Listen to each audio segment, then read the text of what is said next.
Oi gente, meu nome é Helena e hoje eu tô aqui pra falar dos livros que eu li em janeiro. Eu li 6 livros esse mês e não foi tanto assim porque 2 foram quadrinhos, então eu li mais rápido, eu li de uma vez. Mas 2 foram calhamaços e foram leituras muito boas. Se eu não me engano, 3 dos 6 livros aqui são 5 estrelas, então eu tô muito animada pra falar sobre eles com vocês. Antes de começar, lembrando que os livros que eu vou falar vão estar linkados na descrição, então caso vocês se interessem por eles, comprem com o meu link, por favor. Vocês me ajudam com uma pequena comissão sem mudar no valor pra vocês. Se você quer me ajudar, mas você esquece, uma dica é salvar o link no navegador, que aí quando você entra no site já vai direto com o meu link. Hoje eu tô animada pra falar, então vamos começar direto, sem mais introduções. Esse primeiro livro aqui, eu terminei em janeiro, só que eu tô lendo desde dezembro. Eu comecei a ler, eu tava lendo com um amigo meu, oi Quinta. A gente começou a ler, e aí a gente parou, aí teve fim de período, férias, enfim. A gente foi meio que deixando de lado, mas depois a gente voltou e leu até meio rápido, a gente terminou de ler juntos, e os dois gostaram muito. Eu, inclusive, coloquei um story, eu conversando com ele, terminando essa leitura, e um outro story também, deu mandando pro meu namorado, basicamente 10 minutos de áudio, deu contando a história inteira do livro, porque eu tava completamente obcecada, eu precisava falar sobre naquele momento. O livro é Herdeiros do Tempo, do Adrian Tchaikovsky. Esse livro aqui é uma ficção científica, eu acho que dá pra deduzir, e eu não sei nem como resumir. O livro começa e a gente tá seguindo uma cientista e ela tá no momento final de um projeto de terraformação.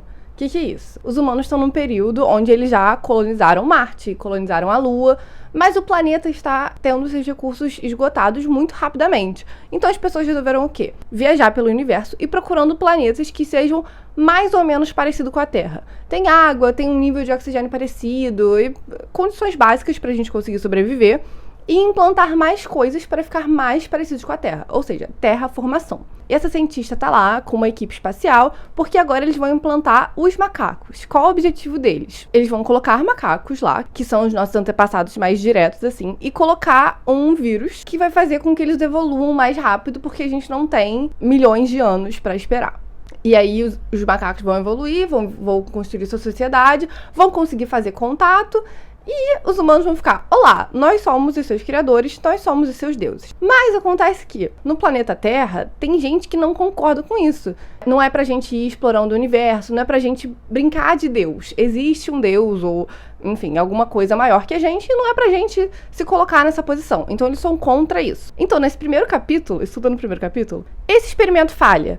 Tem um infiltrado lá e ele impede com que os macacos caiam no planeta. Ele sabota as coisas. Mas o planeta já tá todo pronto para receber os macacos. Inclusive, o vírus já está lá. E o que acontece nesse planeta é que o vírus encontra outros seres vivos para se alojar. Nesse livro aqui, a gente vê que são aranhas. Então as aranhas vão se desenvolvendo, vão tendo um senso coletivo e elas ficam muito grandes. Se eu não me engano, as aranhas têm mais ou menos 1 metro e pouco de comprimento, assim, né? E é uma sociedade de aranhas, basicamente. E a gente vai seguindo essa sociedade ao longo de muitas e muitas gerações e vai ver como é que ela vai evoluindo. O vírus também encontra outros seres, a formiga, mas de uma forma um pouco diferente. E tem indícios aqui de que criaturas aquáticas também se desenvolveram para criar uma sociedade ali debaixo d'água. Enquanto isso está acontecendo, um pouco depois, na verdade, né, nós temos uma nave espacial. O que aconteceu foi, o planeta Terra morreu. Os recursos se esgotaram, tudo acabou. Teve uma grande era do gelo, basicamente. E aí, muitos anos depois, centenas de anos depois, os sobreviventes dessa era do gelo acharam algumas tecnologias, alguns registros dessa sociedade antiga, que seria o futuro da nossa atual, e descobriram que eles estavam fazendo esse projeto de terraformar planetas. Então, com os restos de tecnologia que eles tinham ali, eles construíram uma nave, colocaram uma população lá para dormir, eles estão tipo criogenados, e foram em busca do universo para encontrar esses planetas. E basicamente o livro é esse. Tem o planeta das aranhas ali se desenvolvendo e tem a nave dos humanos que tá indo pelo espaço procurando planetas pra ficar. Nas duas sociedades acontece muita coisa. Como eu disse, a gente acompanha gerações do planeta das aranhas. A gente vai vendo como é que a sociedade delas vai se desenvolvendo. Na verdade é uma sociedade bem matriarcal. Eu achei isso interessante, mas mais ou menos. Porque parecia que a gente tava tipo... É bem liberal, entendeu? E eu tava com um pouco de medo disso. Mas foi relativamente ok, não foi nada demais. Foi uma pequena coisa. Enfim, Sociedade se desenvolvendo, tecnologias, religião. Muito bom ver a religião delas. Incrível. E aí, guerras e evolução. Lindo. Enquanto isso, na nave, também temos o quê? Seres humanos, que são lelés. Então também temos motins e guerras dentro da nave e gerações de pessoas. Porque, assim, o ideal não é as pessoas crescerem na nave. É uma nave de transporte. Tem algumas pessoas ali acordadas fazendo a nave funcionar, que voltam a dormir. E aí outros engenheiros acordam. E tem a carga, que é a população. Mas aí o que acontece? Quando essas pessoas começam a ser acordadas, essas câmeras de dormir começam a quebrar, então as pessoas têm que acordar, senão elas vão morrer ali.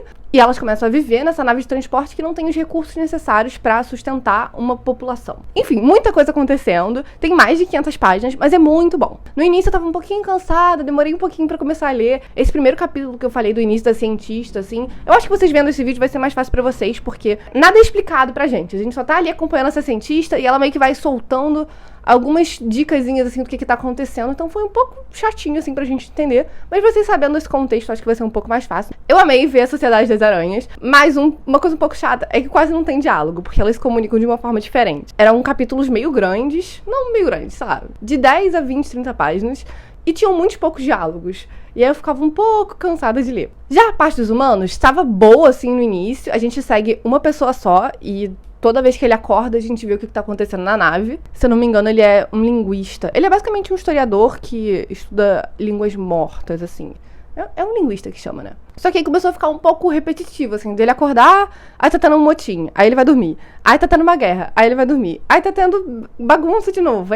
Mas é tudo muito interessante, muito bem construído e é muito legal ficar trocando as histórias. Quando você tá nas aranhas, você quer estar lendo as aranhas. E quando você tá nos humanos, você quer estar lendo os humanos. É incrível. A partir ali dos 70%, as coisas estouram. E é muito bom, muito bom. Eu ia dar 4 estrelas, porque eu achei o conceito incrível e uma boa execução também, só que ficou um pouco arrastado. Mas, chegando no final, não teve como. Coisas lindas aconteceram. Sério, o final, gente, é lindo. Eu tava com medo do que ia acontecer no final. Porque coisas estavam colidindo. E eu fiquei, caramba, eu tô muito triste que isso vai acontecer, eu não quero que isso aconteça. E, na verdade, assim, não tinha ninguém errado na situação, sabe? Tinham só pontos de vista diferentes. E eu tava, cara, eu meio que tô torcendo mais pra um do que pra outro grupo, né? Mas eu não quero que ninguém perca. Eu também meio que não quero que ninguém ganhe, mas eu não quero que ninguém perca. E teve uma solução linda pra isso. Teve uma solução incrível, que eu fiquei muito satisfeita. Esse aqui é o primeiro livro de uma série de 4 livros, eu acho. Foi publicado ano passado aqui no Brasil pela Morro Branco. Espero que eles tragam logo os próximos. E no final, uma coisa que eu sempre adoro, vocês não vão achar relevante, mas no final aparece um personagem chamada Helena. Sim, e eu adoro quando tem personagem com o meu nome. E eu acho que ela vai ser a protagonista do próximo livro, então eu tô muito animada pra ler. Eu procurei fanart desse livro aqui, e sem querer eu encontrei fanarts também do que eu tinha mencionado, que talvez tenha uma sociedade aquática aqui também nesse planeta. Então, incrível, incrível ver tanto os humanos lidando com uma situação bem atípica, quanto uma sociedade completamente diferente da nossa, porque não são humanos, né, não são mamíferos, não são nem invertebrados. Como que essa sociedade evoluiu? E eu acho que o autor teve, tipo, uma forma muito criativa e acreditável de fazer isso. Então, 5 estrelas, incrível, recomendo. Esse próximo livro que eu li é uma ficção ou não ficção. É um livro nacional que acabou de ser relançado na sua edição de 10 anos. É um livro de contos, então tem alguns contos inéditos e tem uma introdução inédita também. Eu tinha solicitado para Intrínseca no fim do ano, dezembro ou janeiro, e esse ano teve um evento com essa autora aqui no Rio, e eu fui. Tava bem cheio, mas foi legal. E o livro é A Vida Não É Justa, da Andréa Pachá. A Andréa tem outros 2 livros publicados pela Intrínseca, e ela era uma juíza. Agora ela não é mais juíza, ela está aposentada, ela é escritora. E ela escreve sobre os casos. Eu não sei qual é o foco dos outros livros, mas esse aqui, o foco é amor. Então a gente fala tanto de casamentos, quanto divórcios, e também luta parental, assim, qual pai vai ficar com o filho, essas coisas assim. Eu falo que é ficção, mas não ficção, porque assim, tecnicamente eu acho que ela não pode falar sobre os casos. Alguém pode querer processar ela, sabe? Pô, eu não te dei direito de escrever sobre a minha história. Então, eu sinto que ela escreve umas histórias parecidas, ou até, tipo, 100% verdade, mas troca os nomes. Eu sinto que é um pouco essa vibe. Por isso que eu falo uma não ficção, meio ficção. Eu fui na sessão de autógrafos com ela, né? Tem fotos aqui. Inclusive, teve uma foto no Instagram dela que eu apareci. E ela autografou aqui. Bem legal, bem genérico, mas é porque ela tava escrevendo muito, né? Helena querida. Todo o carinho da Andréa.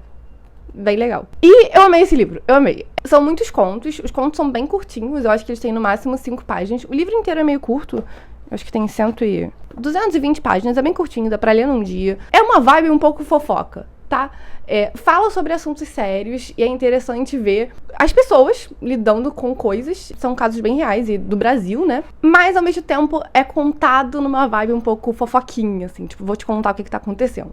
E é legal que a gente sabe que é real, né? E eu também amei a Andrea como escritora. É bem difícil, alguns dizem impossível, você escrever sobre coisas reais sem deixar transparecer a sua opinião ali. Você ser um narrador imparcial. Isso é muito discutido no jornalismo e tal, né? Enfim. E aí, às vezes ela começava a falar de um caso e ela começava a dar uma opinião e eu falava assim, isso tá errado. Assim, ok, respeito sua opinião, mas é uma opinião burra. Não respeito tanto assim. Isso tá bem... Não tô gostando desse livro.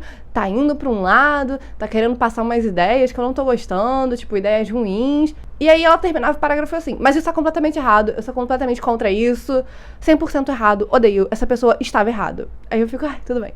Assim, ela tava julgando um caso, e aí ela começava a meio que defender, assim, as pessoas e explicar os motivos. Eu ficava, ok, mas essa pessoa é um pouco indefendível, né? Assim, não tem muito como a gente arranjar justificativa. Aí no final ela falava, mas não tem como arranjar justificativa, foi completamente errado. E a minha sentença foi essa. E eu fico, incrível, nota 10. Então, assim, foi legal. A escrita é boa, eu concordava com tudo que ela falou, e as histórias são legais, cativantes, e histórias diferentes. Tem casais que estão se divorciando depois de 50, 60 anos, casais que estão casando idosos, disputa pra colocar nome de 2 pais ou 2 mães no nome de uma certidão, disputa pra eu quero desadotar essa pessoa, enfim, muita coisa. Eu dei 5 estrelas, eu achei muito interessante, eu tô muito animada pra ler os próximos livros da Andrea, eu achei incrível, de verdade, recomendo demais. Essa edição nova aqui tem uma nova introdução, né, como eu falei, que ela colocou os votos de casamento do filho dela, porque o livro fala muito sobre amor, né, e um pouco a desilusão. Eu acho que dava pra ter feito isso 10 anos atrás também, mas é compreensível que não foi feito. Não tem nenhuma história LGBT, né, no livro original, pelo que eu sei. E aí no início a gente já começa com 2 ou 3 histórias que são sobre casais, se eu não me engano são todos casais sáficos, mas enfim, casais LGBTs. E eu achei muito legal quando começou, eu fiquei, uau, essa vai ser a vibe do livro, bem inclusivo. Não foi só no início. Mas tudo bem, foi legal que nessa edição de 10 anos isso foi incluído, porque é muito importante. O próximo livro que eu li foi uma HQ, e é de uma autora que eu já tinha lido em dezembro também, que é O Menino Bruxa, da Molly Knox Ostertag. Ela é a esposa de Andy Stevenson, que foi a pessoa que escreveu Nimona, que apareceu no meu Melhores do Ano. A Molly escreveu A Garota e o Mar, que eu dei, não lembro agora se 4 ou 5 estrelas, mas eu li em dezembro. Foi a minha última leitura, eu acho, e eu gostei muito, eu adorei a arte, adorei a história. Podia ter desenvolvido um pouco mais aqui e ali, mas muito bom. Então eu fui animada pra ler O Menino Bruxa. Nele a gente segue o Aster, que é um menino que tem uns seus 13 anos ali, e ele é um bruxo. A família dele toda é de bruxas e tem meio que essa pequena comunidade, assim, com tias e primos e com a avó sendo a matriarca central. Acontece que, nesse livro, inclusive eu acho que isso é verídico, né, porque outros livros de bruxas que eu li, isso também foi mencionado, bruxas e bruxos têm papéis diferentes. As bruxas fazem magia, então elas fazem feitiços e poções e etc. E os bruxos são metamorfos. Acontece que o Aster já era pra ter tido a sua primeira experiência, né, de metamorfose, e ainda não aconteceu. E ele fica ali brincando com a bruxaria. E ninguém aprova isso, nem a mãe, nem as tias, nem as primas, ninguém. Os primos, inclusive, pegam muito no pé dele, mas é quem ele sente que ele realmente é. E ele não entende porque ele não pode aprender essa coisa na qual ele é bom. De repente, um dia que ele e os primos estão na floresta, tentando ali se conectar com os espíritos pra fazer metamorfose, um dos primos desaparece. E aí, outros primos começam a desaparecer logo depois, e a família não sabe o que está acontecendo, como que um espírito maligno entrou ali, né, na floresta, que é uma floresta protegida, e eles estão tentando lidar com isso. Eu gostei dessa história, eu achei legal. Eu acho interessante quando tem uma família, a árvore genealógica é bem grande. Olha só, tem muitos personagens. É claro que eu não sabia todo o tempo quem era todo mundo, às vezes eu só passava e ficava, ok, essa aqui é a mãe de alguém. Tudo bem. Mas eu gosto bastante desse tipo de livro que lida com identidade.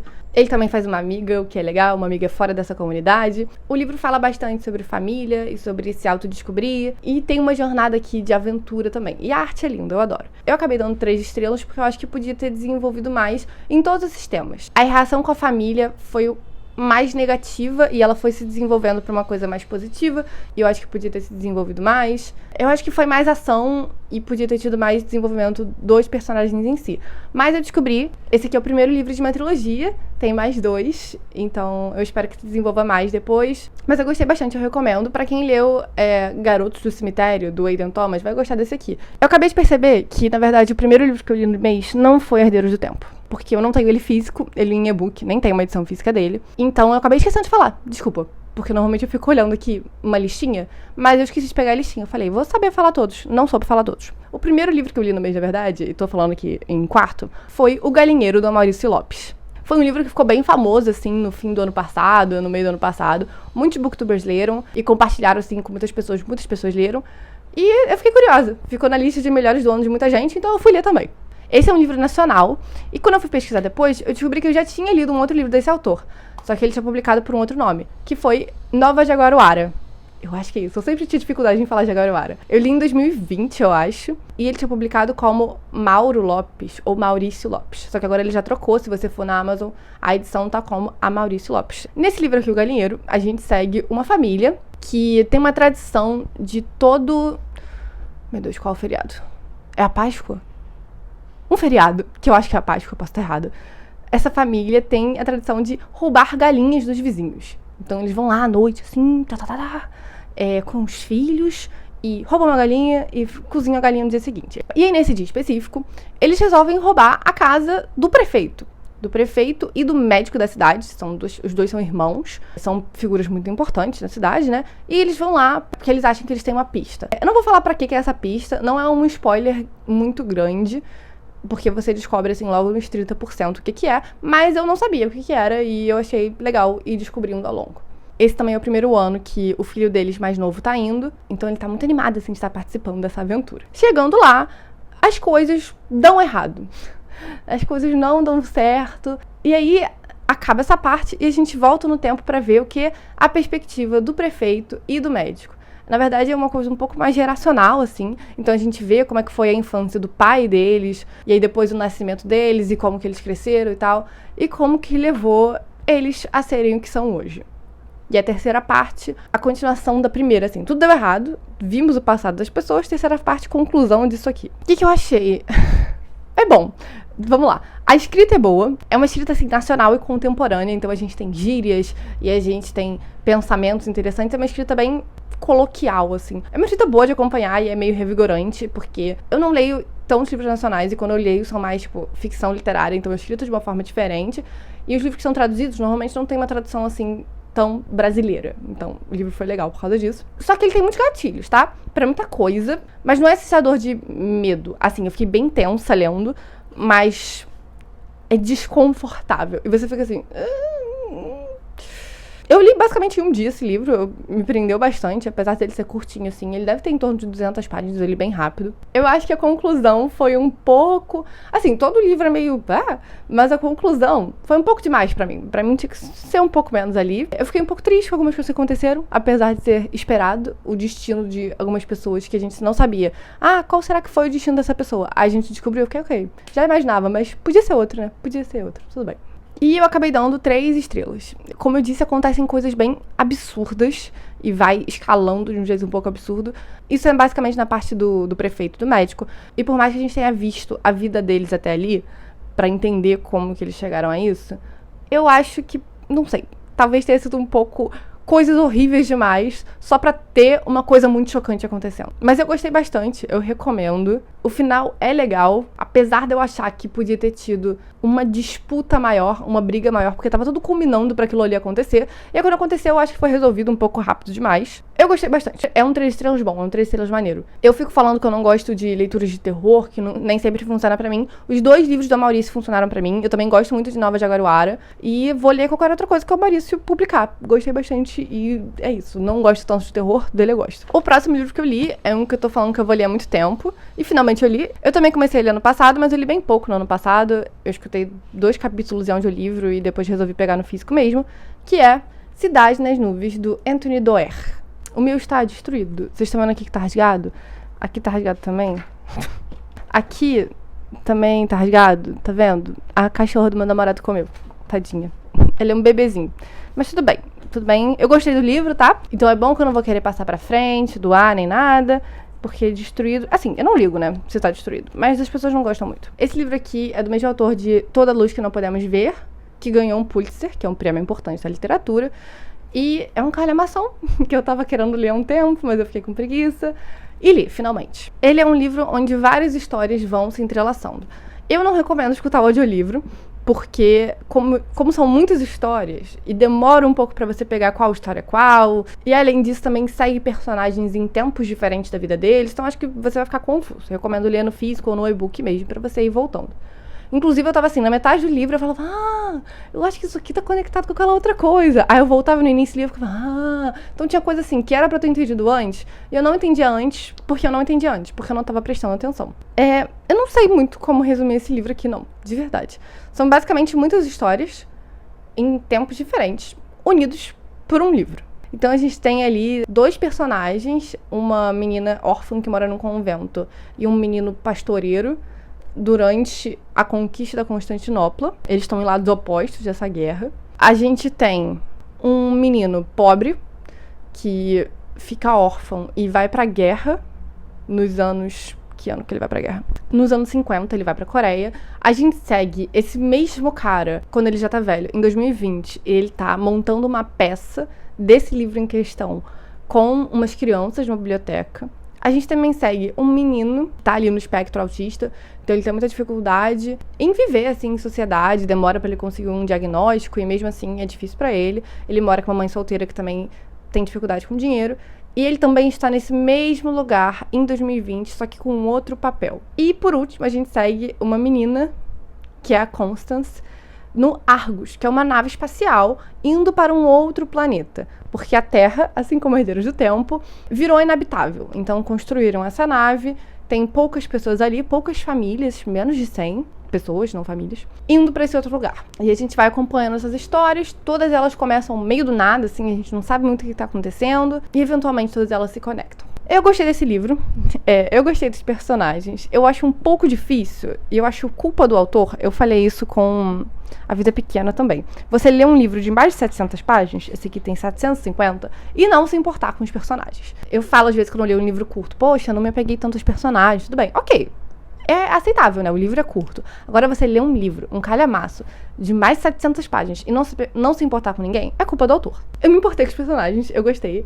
Eu gostei desse menino que tava no espectro, eu gostei do cara que foi pra guerra, a Constance, eu tava muito interessada pro que tava acontecendo com ela também, era um cenário diferente, uma coisa mais futurística, e eu admito que o que eu menos tava me importando era a Ana, eu acho que era Omir, o nome dele, que tava lá no século XV da Constantinopla. Eu não sei muito mais como descrever esse livro. É um livro humano e a gente segue a vida desses personagens, cada um vivendo de uma forma diferente. Eles evoluem muito como pessoas. É bonito ver pessoas desesperançosas, tendo uma conclusão nem sempre boa, mas com que eles conseguem lidar. E foi bonito ver depois como que esse livro inicial, que se chama Cucolândia, Cucunovolândia. Esse livro, Cucunovolândia, que é um livro perdido, basicamente. Em todas as partes do livro, ele tem partes faltando, porque é um livro muito antigo, pré-Constantinopla. É legal a gente ver como que esse livro conecta todas essas pessoas ao longo do espaço e do tempo. E a gente também tem esse livro aqui escrito. A gente tem as partes, né, que foram encontradas, porque, como eu falei, tem muitas partes faltando. Então, no começo de cada parte, porque o livro é dividido em várias partes, o Cidade nas Nuvens, a gente tem uma ou duas paginazinhas ali falando sobre Cucunovolândia. Eu acabei dando 4 estrelas pra esse livro, porque, como eu falei, eu acho que foi um pouco isso de expectativa. O livro foi um pouco parado, é isso. Teve mais 700 páginas, e quando tem mais 700 páginas, eu espero amar. E eu não amei. Eu gostei bastante, me deu uma sensação de quentinho. Me deu uma sensação que nem Mar Sem Estrelas. Eu acho que se você gostou de Mar Sem Estrelas, você vai gostar desse aqui. É mais parado, Mar Sem Estrelas tem mais aventuras. Mas essa sensação de que são várias histórias diferentes e todas conectadas por um livro ou por livros e histórias. É interessante. Se você gostou de um, acho que você vai gostar do outro. Também tem um que eu não li o livro ainda, mas eu vi o filme. Então, eu acho que se você gosta de Atlas de Nuvens, que é um dos meus filmes favoritos, você vai gostar de Cidade nas Nuvens. O nome em inglês é Cloud Atlas. Eu acho que tem uma versão em português. Mas é isso. Acabou que eu não gostei tanto assim do final. Eu falei que eu gostei das conclusões dos personagens, só que a final que aparece é da Constance. E eu não gostei muito da conclusão dela.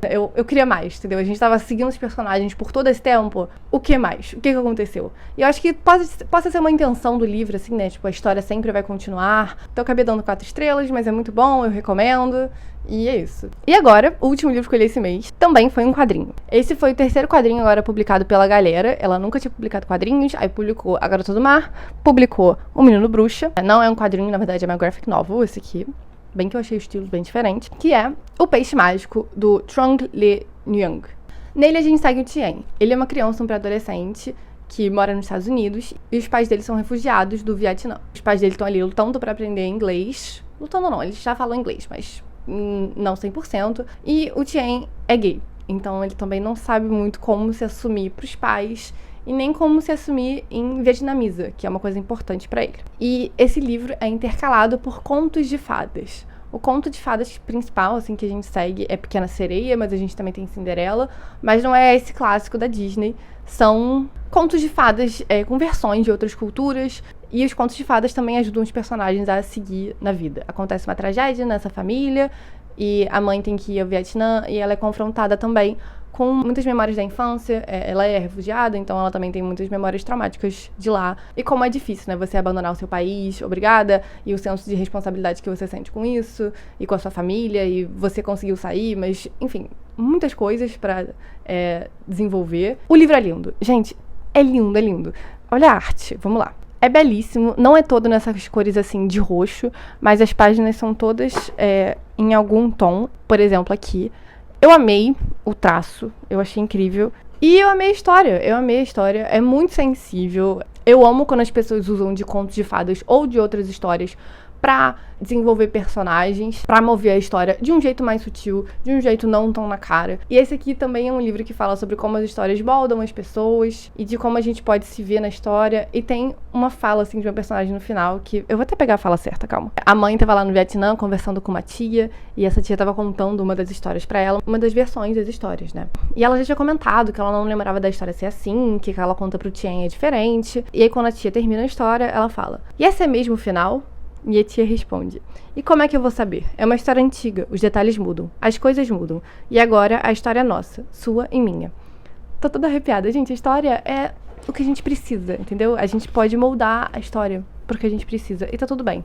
O livro é lindo, 5 estrelas. É difícil a gente fazer isso, a arte ajuda, mas, né, um livro, uma graphic novel, tem poucas falas, então acho difícil você desenvolver esse sentimento de pertencimento e não pertencimento. No caso do Tien, assim, dele se assumir pros pais, da sexualidade. No caso da mãe, de ser uma refugiada e esse sentimento que ela não se sente pertencente ao Vietnã, mas também não se sente pertencente aos Estados Unidos. A gente acompanha os dois e tudo é bem desenvolvido. E é isso, no início eu tava assim, poxa, por que a gente tá intercalando essa história tão importante, tão, tipo, cativante, com esses contos de fadas? E aí você vai vendo que os contos de fadas, na verdade, estão se relacionando com os próprios personagens e... Lindo, lindo, belíssimo, 5 estrelas, eu amei. E foi isso, esses foram os 6 livros que eu li esse mês.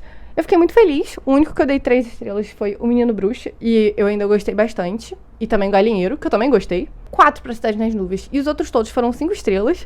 Então foi um mês de leitura muito bom. O meu mês de leitura de fevereiro também tá sendo bom. Eu já li 4 livros e tô lendo outros 2 ou 3. Estou no caminho. Tô lendo bem esse mês, tá legal. Eu também tô postando vídeos de novo, né, com uma frequência mais ideal pra mim. Eu tô muito feliz, não tava conseguindo fazer isso ano passado. Fiquei vários meses sem fazer. Então, obrigada pra quem tá me acompanhando até aqui. Esse é o meu trabalho, né, e é uma coisa que eu gosto muito de fazer. E é bom tá fazendo de novo. E ver vocês aqui comentando e interagindo comigo. E é pra isso que eu faço tudo isso. Comentem se vocês já leram algum desses livros aqui. Se vocês não leram, se agora vocês ficaram interessados. E o que vocês leram em janeiro. Me recomendem coisas. E é isso, espero que tenham gostado e até o próximo vídeo. Tchau!